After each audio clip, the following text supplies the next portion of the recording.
ગાંધીનગરમાં પૂર્વ પીએમ અટલ બિહારી વાજપેયીની જન્મજયંતિની ઉજવણી। વાજપેયીની જન્મજયંતિને ભાજપ ઉજવે છે સુશાસન દિવસ તરીકે।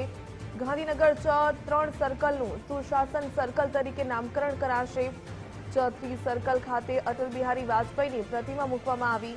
સીએમ અને ડેપ્યુટી સીએમના હસ્તે અટલજીની પ્રતિમાનું અનાવરણ કરાશે।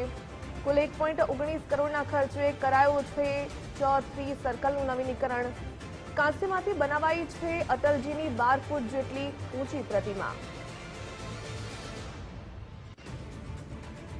વધુ વિગતો મેળવીએ સંવાદદાતા નિકુંજ જાની પાસેથી। નિકુંજ, ગાંધીનગરમાં પૂર્વ પીએમ અટલ બિહારી વાજપેયીની જન્મજયંતિની ઉજવણી કરાશે, કાંસ્ય પ્રતિમાનું અનાવરણ થશે।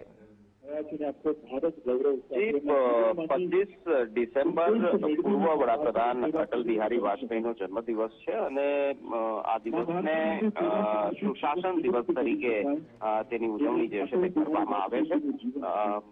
ખાસ ગાંધીનગરના 3 સર્કલ ખાતે અટલ બિહારી વાજપેયીની મૂકવામાં આવે છે।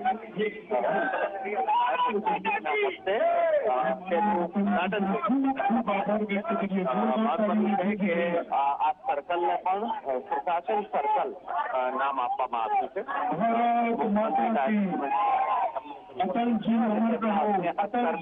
અને અટલ બિહારી વાજપેયીની ઉદઘાટન થયું છે। આ બ્રોન્ઝ ધાતુની બનેલી પ્રતિમા જે છે તે હવે ગાંધીનગરના 3 સર્કલ પર જોવા મળશે અને સર્કલ જે છે સુશાસન સર્કલ તરીકે ઓળખવામાં આવશે। મૂર્તિ અને સર્કલ બંનેનું મુખ્યમંત્રી નાયબ મુખ્યમંત્રીએ ઉદઘાટન કરીને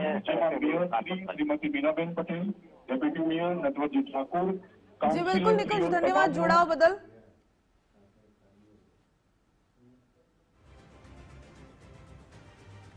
અટલજીની 12 ફૂટ જેટલી ઊંચી પ્રતિમા કાંસ્યમાંથી બનાવવામાં આવી। કુલ 1.19 કરોડના ખર્ચે અટલજીની પ્રતિમાનું જે પ્રકારે અનાવરણ કરાયું, 3 સર્કલનું નવીનીકરણ હાથ ધરવામાં આવ્યું।